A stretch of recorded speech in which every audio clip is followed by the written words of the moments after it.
Alright, the next thing we're going to talk about is turns. And the reason we want to work on turns, what it allows us to do is change our heading while we're in free fall. If we need to find another direction, find other jumpers. It prepares us also later in our jumping career to actually be able to do formations with other jumpers. So that's basically what we're going to talk about is how to do turns, how to stop turns, and the easiest way to do that. Okay, what we're going to talk about right now, as we're demonstrate to you, is how to do a turn. First thing we're going to make sure we are is in a nice arch. Our arms are at 90 degrees. We want to check our altimeter and make sure that we've got plenty of altitude to do this. Next thing we're going to do is pick a heading. It can be anything on the horizon, but most likely in this circumstance, it's going to be your instructor. The first thing you're going to do is look in the direction that you want to turn. And then whatever direction you want to turn, let's say I want to make a right turn, I start to drop that right arm and leave this arm out at 90 degrees. I will start turning to the right. Now when I want to stop my turn, I bring myself back to neutral.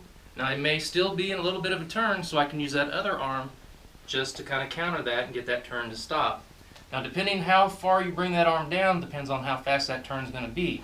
So just starting out, we want to make sure that we start out at a slight dropping of our arm, and then as we realize that we can turn a little faster, we can bring it down a little further. But again, you'll bring those arms up, and at the end of a turn, you always want to make sure you check your altimeter and make sure you have plenty of altitude. Okay, I'm going to use Casey here to help us demonstrate how to do a turn, or how to teach you how to do a turn. Again, the first thing we're going to do before we start any kind of movement is we're going to make sure we check our altitude. Make sure we have plenty of altitude. The next thing we're going to do is make sure we're in a good arch.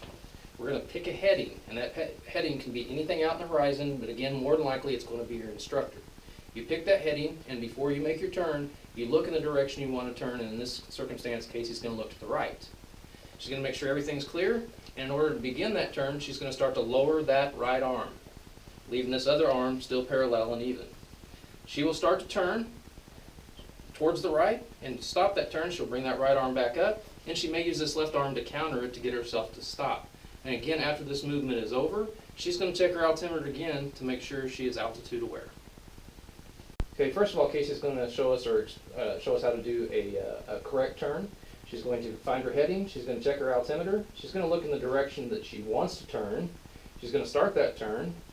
And when she's ready to finish that turn, she'll bring that back arm to neutral, counter it a little bit, check her altimeter again to make sure she has plenty of altitude.